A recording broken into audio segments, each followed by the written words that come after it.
Salut tout le monde, ici Mozart. Alors, tout d'abord, félicitations à tous pour avoir franchi les 100 000 dollars. Un nouveau record historique a été atteint.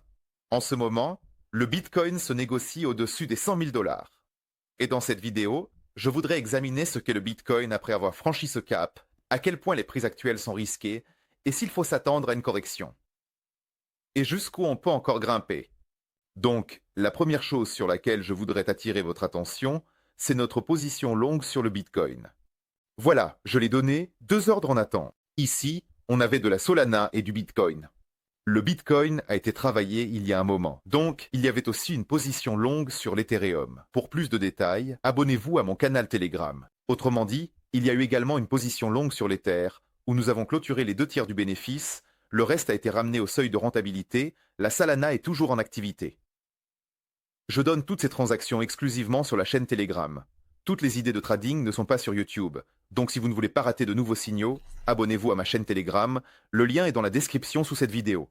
Pour le Bitcoin, regardez, on est en train d'entrer dans la 3e vague après Trump, enfin, les vagues de Trump, comme on les appelle. La 3e vague de hausse, 1, 2, 3. On a 2 canaux principaux. Là, je suis en train de parler de la technique. Voilà un canal bleuâtre, turquoise. Voilà un canal blanc. Donc, il va falloir observer sa fin. Si on clôture avec une bougie quotidienne dans ce canal turquoise, on pourra atteindre les niveaux de 105 à 106 000 dollars. Si on clôture avec une bougie quotidienne dans ce canal turquoise, alors en gros, on pourra, tant bien que mal, atteindre les niveaux de 105 à 106, 000 dollars. Ici, on a aussi le pivot mensuel R3, et il est tout à fait possible d'atteindre même les niveaux de 110 à 111 000 dollars. Ici, on a le pivot mensuel R3, et il est tout à fait possible d'atteindre même les niveaux de 110 à 111. 000 dollars, quelque part par ici. Say uncertain. C'est incertain d'atteindre les 114 à 115. Vraiment très incertain, mais atteindre les 109 à 110, ça devrait être possible, mais avec un retour rapide. Mais atteindre les 109 à 110, ça devrait être possible, mais avec un retour rapide. C'est le scénario si on reste à la fin de la journée dans le canal turquoise, si on redescend en dessous des 101 000 dollars, et encore plus en dessous des 100 000 dollars. À la fin de la journée. Ça ne va pas être très bon.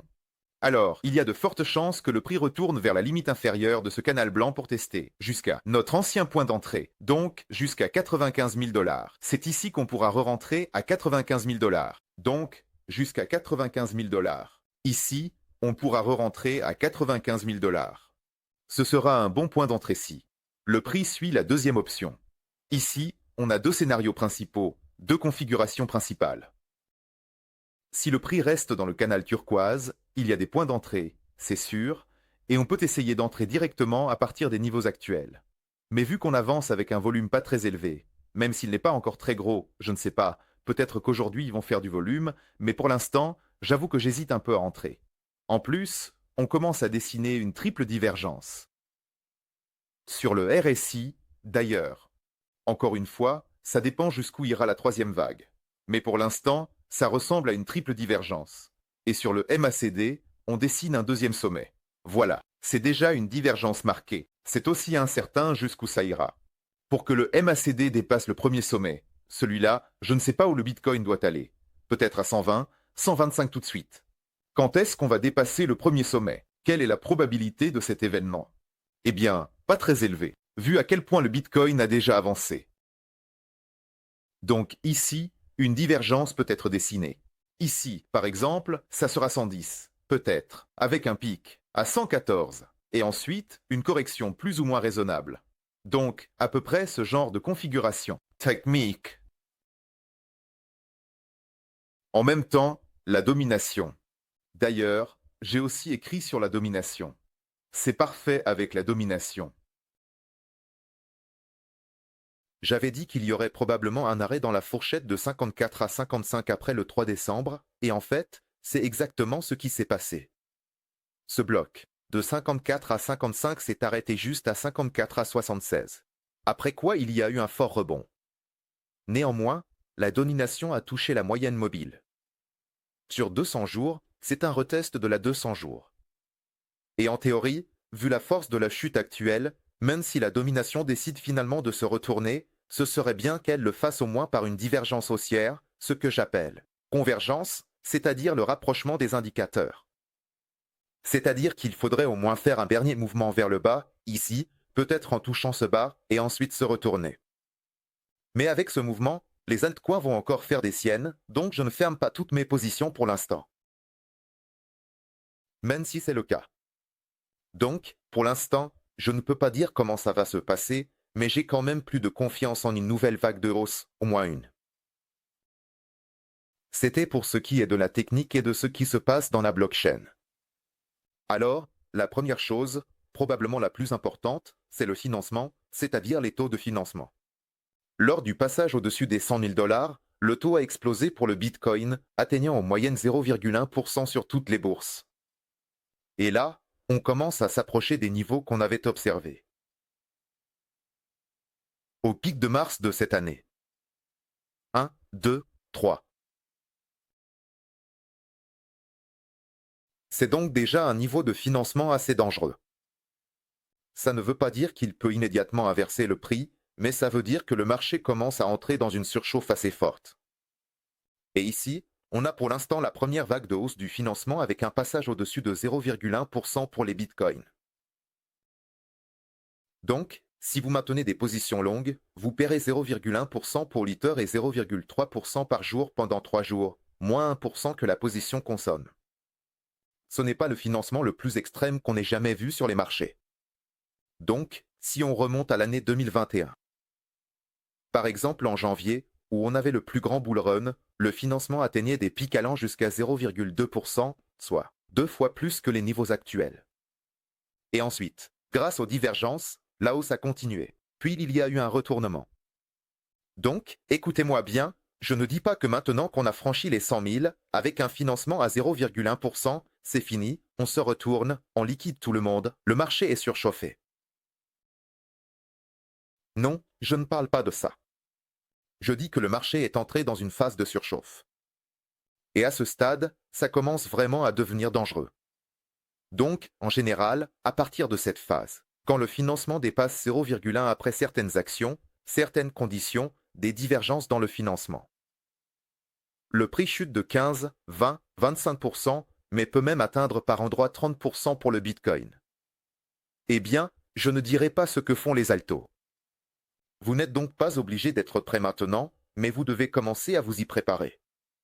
Donc, si on parle des délais, je pense qu'on a un peu de marge jusqu'à la fin de l'année, probablement jusqu'à la fin décembre, le 25 décembre. Il y a même une marge hypothétique jusqu'au 20 janvier, jusqu'à l'inauguration de Trump, quand on commencera à vendre sur des faits. Donc, pour l'instant, ça ne presse pas, mais il faut déjà commencer à y réfléchir, à garder ça en tête. Il y a même une marge hypothétique, jusqu'au 20 janvier, jusqu'à l'inauguration de Trump, quand on commencera à vendre sur des faits. Donc, pour l'instant, ça ne chauffe pas, mais il faut déjà y penser, garder ça en tête. Plus loin. CDD, c'est-à-dire les coins d'ess destroyés. Donc c'est la destruction des soi-disant jours de monnaie. Les jours de monnaie représentent donc le produit du nombre de pièces vendues par leur longévité. Plus il y a de vieilles pièces vendues, plus l'indicateur montrera un pic élevé. On a eu un pic très élevé. Donc, plus il y a de vieilles pièces vendues, plus l'indicateur montrera un pic élevé. Le pic était vraiment très élevé.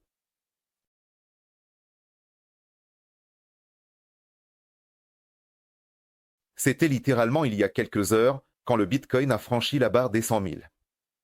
Et ça, c'est confirmé par un autre indicateur, le Dormancy, qui évalue uniquement l'âge des pièces. Il y avait aussi ce pic à ce moment-là. Mais,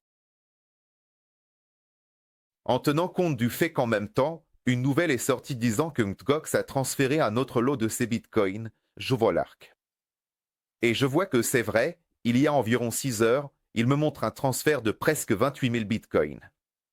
Où sont-ils allés? C'est intéressant, puis 24 000 ont été transférés, peu importe où, peut-être même pas vers un échange, mais vers un autre portefeuille. Ce qui est important, c'est qu'ils ont été déplacés dans la blockchain, c'est un gros transfert selon la blockchain, donc ce ne sont pas des investisseurs à long terme qui ont décidé de prendre des bénéfices, même si ce n'est pas exclu.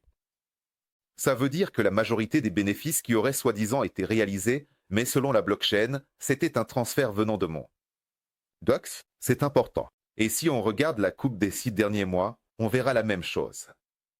Il y a aussi des pics similaires avec l'indicateur CDD. Donc, juillet, c'est ces fameux transferts de mon GOX quand il a commencé à redistribuer quelque chose. Et voilà encore un autre pic. GOX quand il a commencé à redistribuer quelque chose. Et voilà encore un autre pic. Donc, comme je l'ai déjà dit, ces pics en tant qu'influence à long terme sur le marché peuvent être rayés, tout comme maintenant. Ce ne sont pas des détenteurs à long terme, il y en a beaucoup. C'est amant. Box, un fiduciaire transfère juste quelque chose quelque part, se prépare à payer, à redistribuer, et ainsi de suite. Fait loi. Ce qui est beaucoup plus important, c'est ce que faisaient les détenteurs à court terme. Et sur cette métrique, vous voyez un tableau qui montre combien de bitcoins ont été spécifiquement transférés vers les échanges par des détenteurs, à court terme. Eh bien, c'est probablement dans le but de prendre des bénéfices. Donc, sur ce tir dans le pic, on avait environ 28 000 bitcoins par heure. C'est une coupe sur une heure. Chaque itération représente une heure.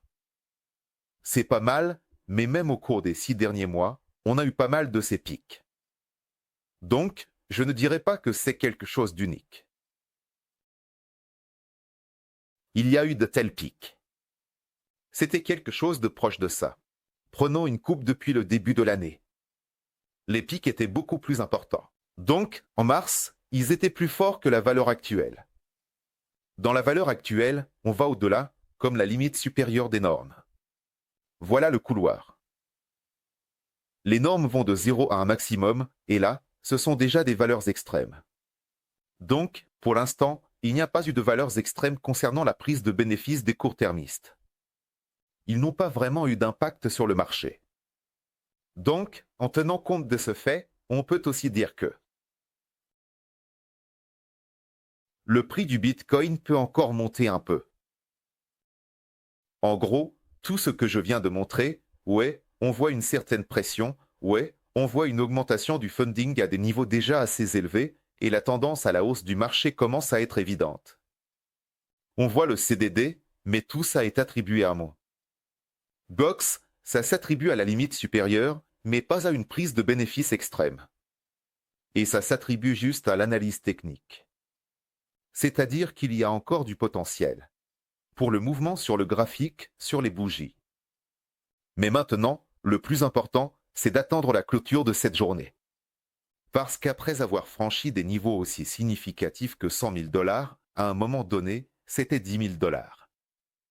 Cette bougie qui fait ça, c'est super important de voir comment elle va se clôturer. Et elle va se clôturer soit au-dessus, soit en dessous de 100 000 $, soit dans le canal supérieur, soit dans le canal inférieur. Et après ça, on pourra déjà tirer quelques conclusions. Et sur cette base, je donnerai une nouvelle limite où j'entrerai parmi celles actuelles. Je ne sais pas encore si ce sera demain. Et je le ferai aussi dans le canal Telegram.